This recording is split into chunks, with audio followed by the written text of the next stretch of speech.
We will see how to get a refund on Kakobuy. So request and track your refund.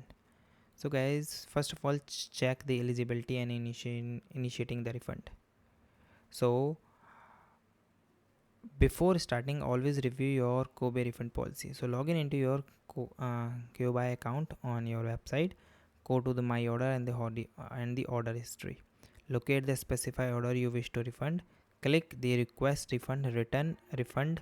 Select the most appropriate reason for your refund. Provide the detailed comment and upload any supporting photos or videos. Then step 2 is communicating and tracking your refund.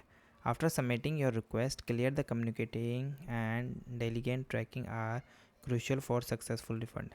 Monitor your Kakobuy message center for the seller or the support response. Then check your order status regularly for the update on the refund process and note down any provided return tracking number if sending the item back. Allow the stated process time for your refund to appear in your account. So this is the way that you can do. And guys, thank you and have a nice day.